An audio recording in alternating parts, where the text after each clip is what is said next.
네, 안녕하십니까. 오늘 말씀은 사도행전 26장 19절에서 27장 26절 말씀을 읽겠습니다.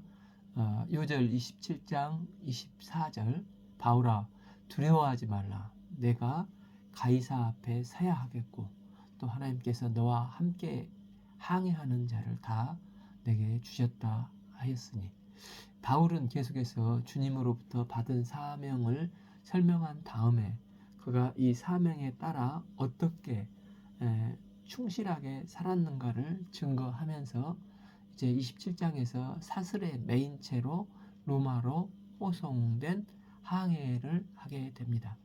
26장 19절 아그리빠 왕이여, 그러므로 하늘에서 보이신 것을 내가 거스르지 아니하고 먼저 다메섹과 예루살렘에 있는 사람과 유대 온 땅과 이방인에게까지 회개하고 하나님께로 돌아와서 회개에 합당한 일을 하라 전함으로. 바울은 주님으로부터 받은 사명을 설명한 다음에 그가 사명에 따라 어떻게 충성스럽게 살았는지에 대해서 증거합니다. 바울은 유대인과 이방인에게 회개하고 하나님께 돌이켜 회개에 합당한 열매를 맺으라고 선포를 했다고 고백을 합니다. 그러나 20일 유대인들이 성전에서 나를 잡아 죽이고자 하였으나 바울이 이제 유대인과 이방인에게 복음을 증거했기 때문에 성전에서 체포되었다는 것입니다. 22 하나님의 도우심을 받아 내가 오늘까지 서서 높고 낮은 사람 앞에서 증언하는 것은 선지자들과 모세가 반드시 되리라고 말한 것밖에 없으니, 우리는 보통 하나님의 도우심을 받았다, 은혜를 받았다 하면 내가 매우 어려운 죽을 고비를 겪었는데 하나님께서 도와주셔서 피하게 되었다. 또 죽을 병에 걸렸는데 하나님의 은혜로 살아나게 되었다. 이렇게 하나님의 은혜에 대한 감사를 합니다. 그런데 지금 바울은 하나님의 도우심을 받아 오늘까지 높고 낮은 사람 앞에 주의 복음을 증거하게 된 것을 하나님의 은혜라고 생각합니다. 바울은 내가 병들거나 위기에 처하거나 또 평안하거나, 그러니까 부에 처해서나 빈에 처해서나 어떤 형편에 있든지 그것이 예수님을 증거할 수 있는 기회를 주신 것, 이게 하나님의 은혜요, 하나님이 도우신 것이라고 고백을 하고 있는 것입니다.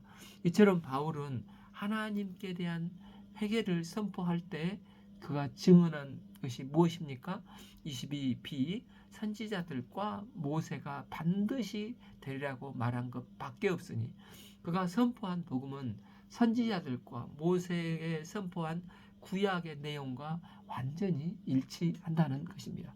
예수님께서 공생의 사역 속에서 구약의 예언이 완전히 성취되었음을 계속해서 선포하고 가르치시고 십자가에 죽으실 때 다 이루었다 말씀하시지 않으셨습니까?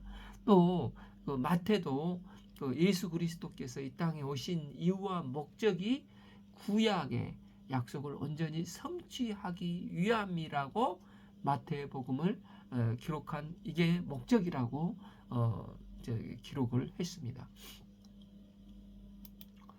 또한 23 곧 그리스도가 고난을 받으실 것과 죽은 자 가운데서 먼저 다시 살아나사 이스라엘과 이방인들에게 빛을 전하리라 함이니라. 바울은 구약의 핵심은 그리스도의 고난과 부활이고 그 구약의 예언의 성취로 인한 구원의 기쁜 소식을 전파하는 것이 복음 선포인데, 바울은 지금까지 행하는 일은 구약 성경의 결정적인 성취를 알리는 사역이기 때문에 누구도 자신이 유대인들을 대항하여 살아온 사람이라고 단정할 수 없다는 것입니다. 바울이 이와 같이 자신을 변호하는 연설을 할 때 베스도 총독은 갑자기 너무 놀라서 큰 소리를 칩니다. 24 바울이 이같이 변명하며 베스도가 크게 소리내어 이르되 바울아 내가 미쳤도다. 내 많은 학문이 너를 미치게 한다 하니.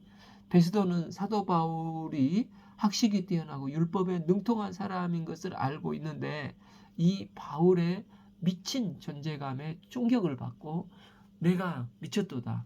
내 많은 학문이 너를 미치게 한다. 큰 소리를 질렀습니다. 베스도는 바울은 진짜 가치를 발견하고 충격을 받은 것입니다. 만약 진짜가 아니라면 이렇게 놀라서 큰 소리치며 반응할 필요가 없습니다.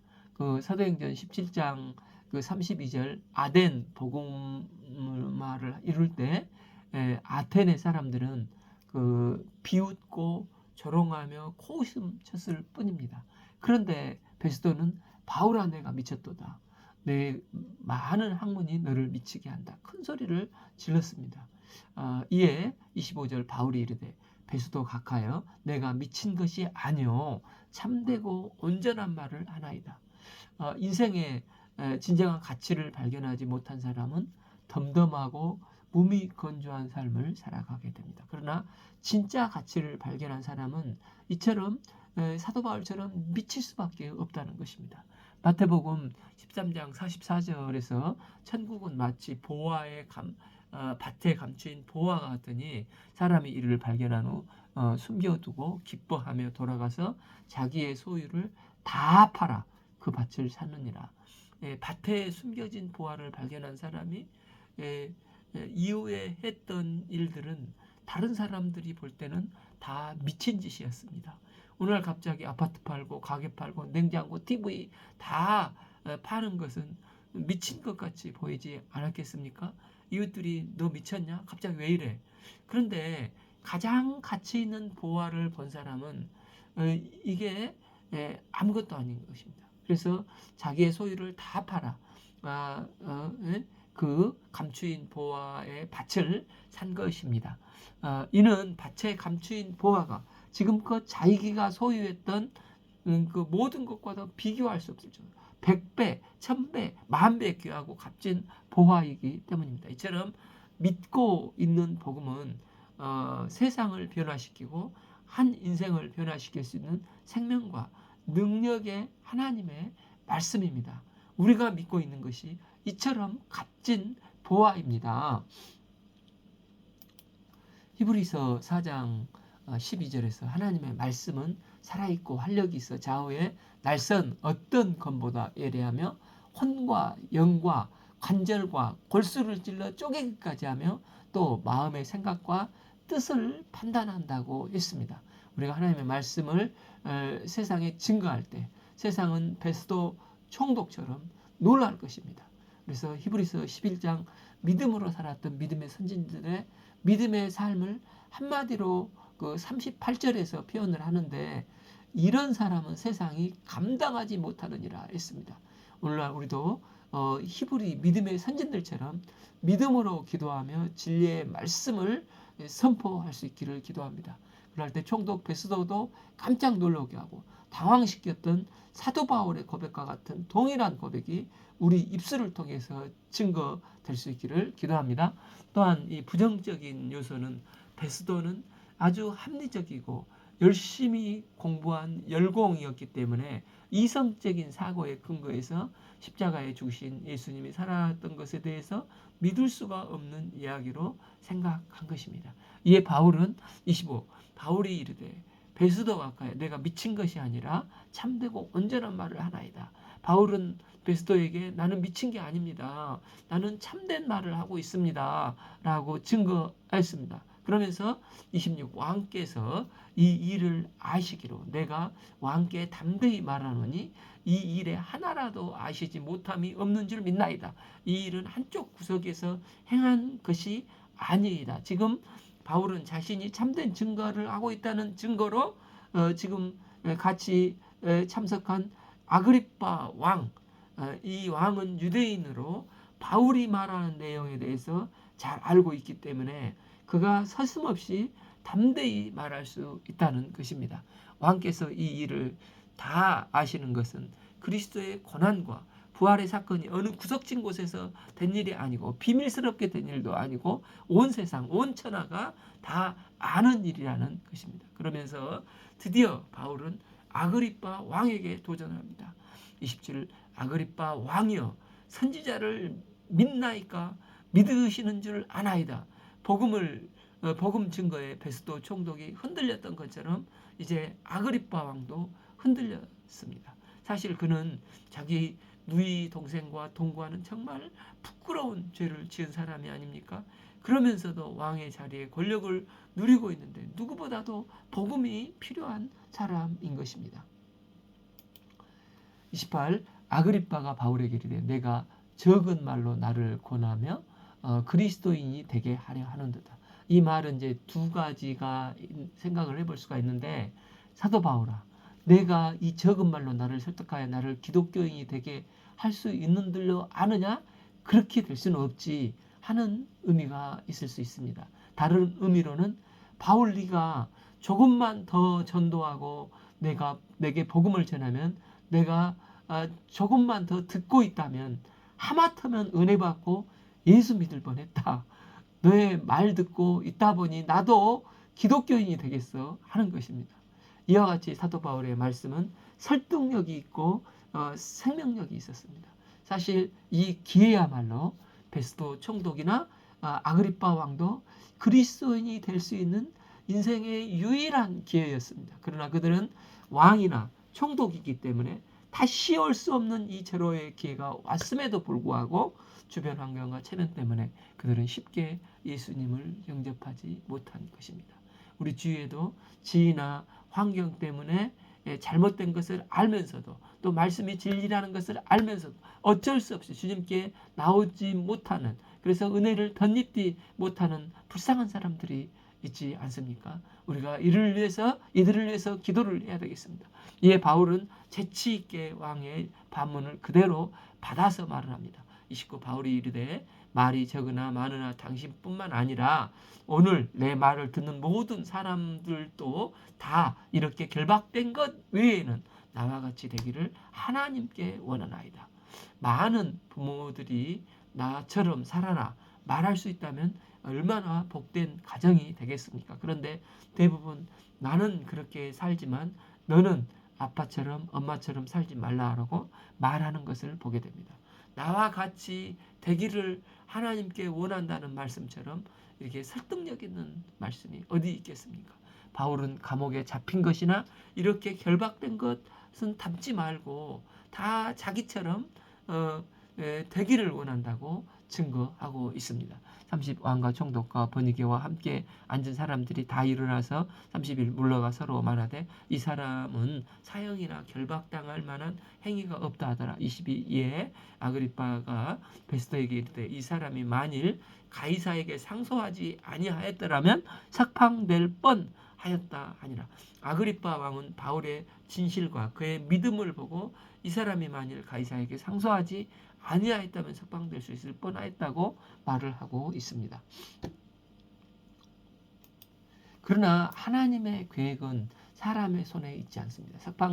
석방할 기회가 있었을지라도 바울은 로마로 가야 합니다. 이것이 하나님의 주권적인 섭리와 계획이기 때문입니다. 27장은 사슬에 매인 바울이 배를 타고 로마를 향해 가는 중에 파선과 구원의 내용을 읽겠습니다. 1. 우리가 배를 타고 아달리아로 가기로 작정이 되매 바울과 다른 제수 몇 사람을 아구스도대의 백부장 율리오라는 사람에게 맡기니 이 아시아 해변 각처로 가려고 하는 아드라무테노 배에 무리가 올라와 항해할세 마게도냐의 데살로니가 사람 아리스다고와 함께 하니라. 사도 바울은 이제 배를 이용한 전도 여행을 무려 11번이나 사도행전에 기록하고 있습니다. 사도 바울은 오랜 법적인 재판을 끝내고 이제 마침내 가이사 황제에게 재판을 받기 위해서 로마로 호송되어 배를 타고 가고 있습니다. 그가 탄 배는 죄수 호송선이 아니라 지중해 연안의 각 곳에서 사람과 짐을 나르는 운항선이었습니다. 여기서 우리가 란 말이 다시 등장을 하는 것을 볼 때 항해를 저자 누가와 또 데살로니가 사람 아리스다고도 함께 동행했던 것을 보게 됩니다. 사도행전 19장 29절을 보면 에베소에서 이제 대소동이 이제 일어났을 때 피신에 가는 중에 대신 잡혀갔던 사람이 가이오와 이 아리스다고였습니다. 사도행전 또 20장 4절에 보면 핍박이 왔을 때 이 아리스다고는 두로아에 미리 가서 바울의 길을 마련해 줍니다. 빌레몬서 1장 24절 또한 나의 동역자 된 마가, 아리스다고, 데마, 누가가 문안하느니라. 이 아리스다고는 바울이 가장 외로울 때 바울에게 가까이 있어서 대화하며 어려움을 얘기하는 가장 큰 위로와 생명이 되었던 생명의 동역자인 것을 보게 됩니다. 3. 이튿날 시돈에 되니 율리오가 바울을 친절히 대하여 친구들에게 가서 대접받기를 허락한지라. 이제 가이사라에서 출발한 배는 시돈에 도착했고 잠시 정박을 했는데 이때 율리오는 허락을 해줘서 전도했던 그 그리스도인들을 사도 바울은 잠깐 만나고 교제를 하는 것입니다. 또 거기서 우리가 떠나가다가 맞바람을 피하여 구부로 해안을 의지하여 항해하여 길리기아와 밤빌리아 바다를 건너 루기아의 무라시에 이르러 거기서 백부장 이탈리아로 가려 하는 알렉산드리아 배를 만나 우리를 오르게 하니.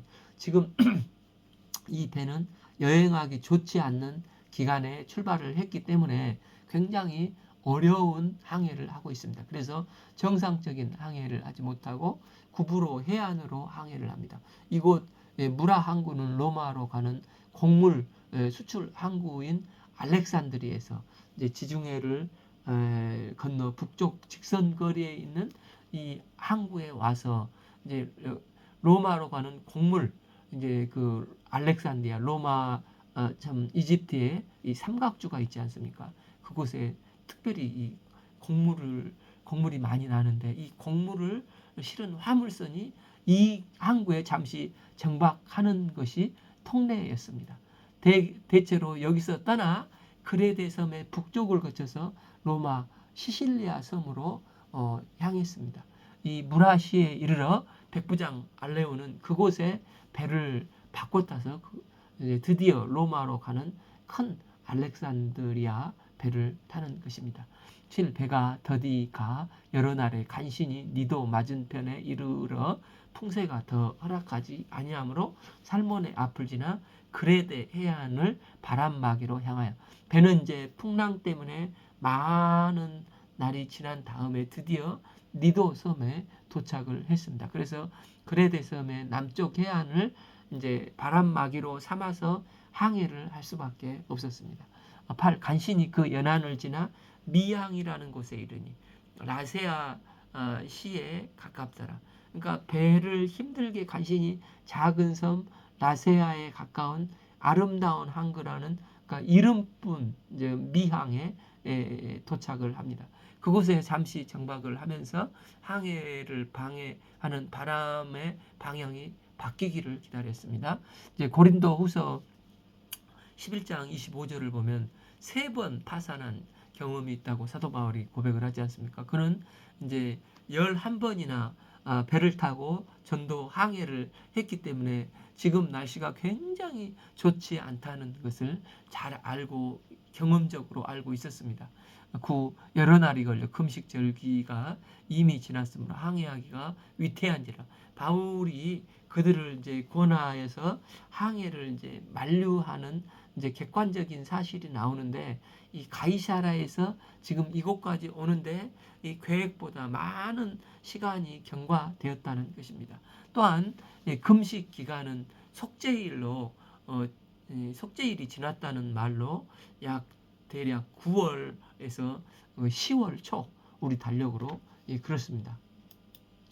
그러니까 고대 그 지중해 연안 항해 안전 관련된 자료를 보면 이제 5월 말에서 9월 14일은 안전하고 9월 이제 중순부터 11월 초순은 위험 단계, 또 11월 중순에서 3월 초순은 극히 위험천만한 단계라고 이제 그때는 이제 폭풍뿐만 아니라 짙은 안개로 통제하다시피 하는 상황인데, 지금 바울 일행이 봉쇄 기간을 근접하고 있기 때문에 아마도 바울은 경험과 기도와 통찰력으로 보면 이번 여행은 몹시 위태한 느낌이 들었습니다. 그래서 여기 오래 있다 갔으면 좋겠다고 의견을 말합니다.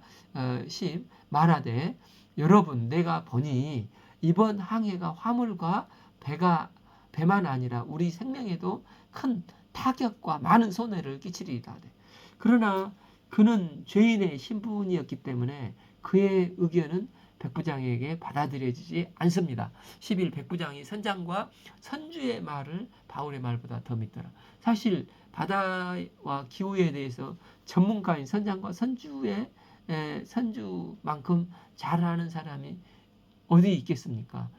백부장은 초라해 보이는 죄수 바울의 말을 귀 기울 필요를 느끼지 못하고 선장과 선주의 의견이 옳다 생각하고 그들의 의견을 선택합니다. 12. 그 항구가 겨울을 지나기에 불편함으로 거기에서 떠나 아무쪼록 베닉스에 가서 겨울을 지내자 하는 자가 더 많으니 베닉스는 그레데 항구라. 한쪽은 서남을 한쪽은 서북을 향하였더라. 이 베닉스 항구는 겨울을 보내기에 적합하지 않는 미항에 비해서 최적의 자연 조건을 지금 가지고 있다는 것입니다. 그래서 이곳에 도착하는 것을 목적으로 삼고 위험한 항해를 계속하기로 결정을 한 것입니다. 13. 남풍이 순하게 불매 그들이 뜻을 이룬 줄 알고 닷을 감아 그레데 해변을 끼고 항해하더니, 처음 남풍이 순하게 불어서 순풍에 그야말로 돛단 듯이 항해를 했고 백부장은 결정을 참 잘했다 하며 흡족했습니다. 그래서 그들은 이제 닷을 감아 올리고 그레데 해안선을 빠져나와 항해를 계속하고 있습니다.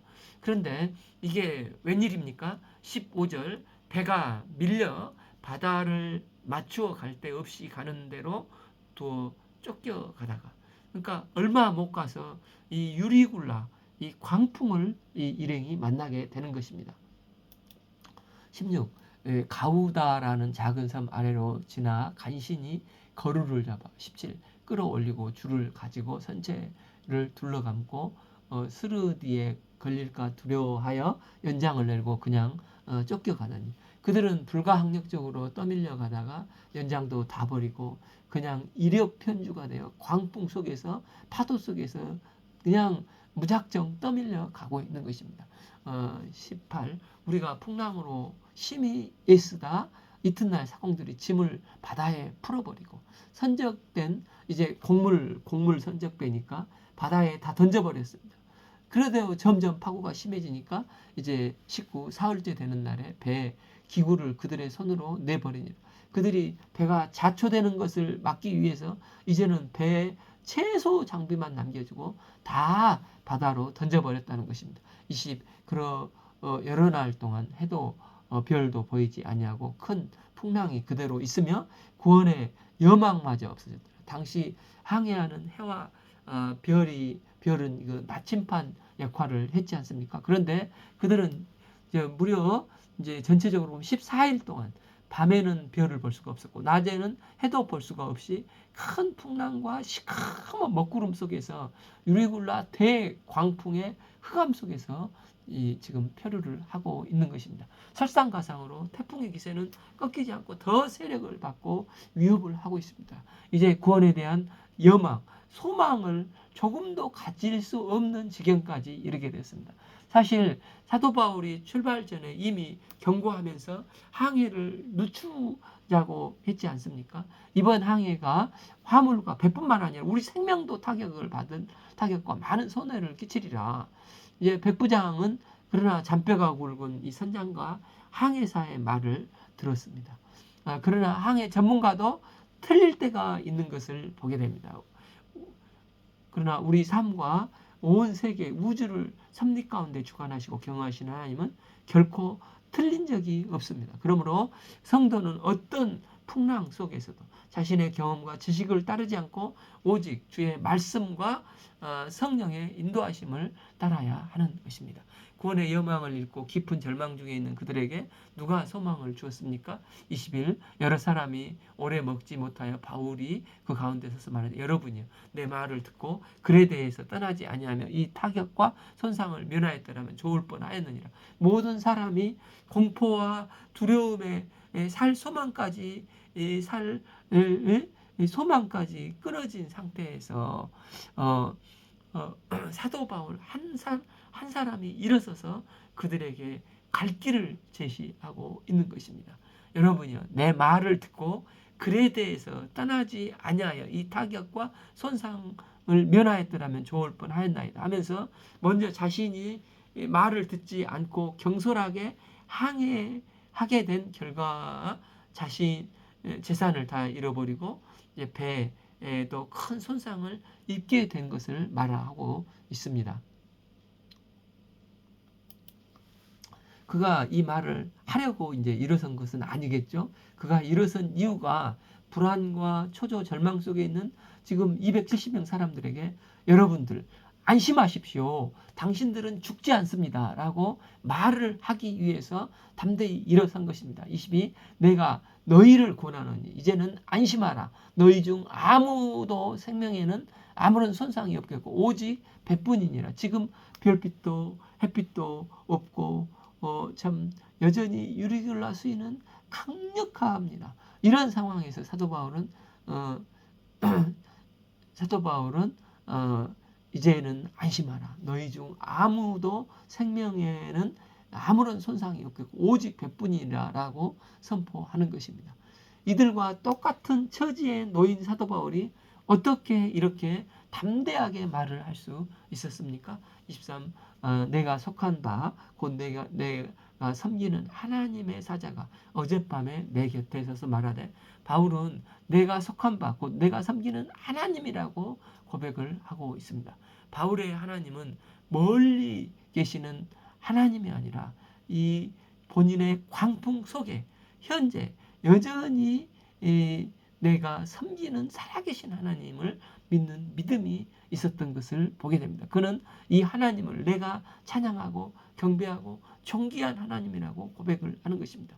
우리는 완성된 신앙이 아니라 표대를 향하여 나갈 뿐 우리는 매일매일 내가 섬기는 하나님으로 인해서 이런 광풍 속에서도 우리 속사람과 믿음이 성장해 나가고 있습니다. 사도 바울이 폭풍과 칠흑 같은 어둠 중에서도 담대히 말할 수 있었던 것은 천사를 통해 주신 하나님의 생명의 말씀 때문입니다. 24 바울아 두려워하지 말라. 내가 가이사 앞에 서야 하겠고 또 하나님께서 너와 함께 항해하는 자를 다 내게 주셨으니 바울이 이 말씀을 들었기 때문입니다. 하나님의 말씀을 들은 사람은 유리굴라 광풍 속 칠흑 같은 어둠 속에서도 결코 두려워하지 않습니다. 하나님의 말씀은 어떤 상황 조건에서도 우리에게 위로와 새 힘을 줍니다. 살아계신 하나님의 말씀이 우리에게 생생하게 들리고 마음판에 새겨질 때 우리는 주님이 주시는 큰 위로와 평안을 누리게 됩니다. 바울아 두려워하지 말라. 본문 말씀을 볼 때 바울도 계속되는 이 유리굴라 폭풍 속에서 인간적으로 염려가 되었음을 볼 수 있습니다. 그가 염려하지 않았다면 하나님은 이 말씀을 하지 않으셨을 것입니다. 우리도 어떤 경험을 많이 하게 됩니다. 이런 경험을 많이 하지 않습니까? 우리는 이처럼 주님을 체험하지만 그러면서 체험을 하지만 또다시 실제 문제가 생기면은 마음이 흔들리기 쉬운 자들입니다. 그렇지만 아브라함이 하루아침에 믿음의 사람이 되지 않은 것처럼 우리는 염려하고 실수를 많이 하지만 하나님은 어떤 상황 가운데서도 결코 우리를 포기하지 않으십니다. 바울에게 말씀하신 것처럼 누구야 두려워하지 말라. 내가 가이사 앞에 반드시 서야 하겠고 말씀을 이렇게 주시는 것입니다. 아브라함처럼 하나님을 경외하는 믿음의 사람으로 세워 가시는 분이십니다. 25 그러므로 여러분이 안심하라. 나는 내게 말씀하신 그대로 되리라. 하나님을 믿노라. 26 그런즉 우리가 반드시 한 섬에 걸리리라 하더라. 실제로 사도 바울은 이렇게 선언한 이후부터 광풍이 사라지고 변화의 역사가 조금씩 일어나기 시작합니다. 하나님께서는 바울 한 사람의 믿음으로 그 배에 타 있는 모든 사람의 생명도 보호하고 살리십니다. 하나님은 절망 중에서도 바울의 희망이 되셨고 바울의 의지할 반석이요 피할 바위가 되사 불꽃 같은 눈동자로 그를 지키시고 보호하셨습니다. 바울아 두려워하지 말라. 내가 가이사 앞에 서야 하리라. 하나님께서 바울을 살려주시고 270명의 그로 인해 생명을 살리게 된 이유는 바울이 가이사 앞에 서야 하기 때문입니다. 바울이 로마에서도 반드시 복음을 증거해야 하기 때문입니다. 사명이 있는 사람은 이처럼 결코 죽지 않습니다. 주님께서 어떤 가운데서도 사명을 완수하기까지는 지키시고 유리굴라 광풍 속에서도 그를 결코 죽일 수가 없는 것입니다. 생명의 주관자가 되신 하나님은 믿는 사람을 이처럼 복의 근원 삼으시고 절망과 좌절에 있는 사람에게 새로운 용기와 희망을 심어줍니다. 이제 불신자들은 평소에는 자신이 최고인 줄 알고 자신의 힘과 지식과 경험을 믿고 득이 만연합니다.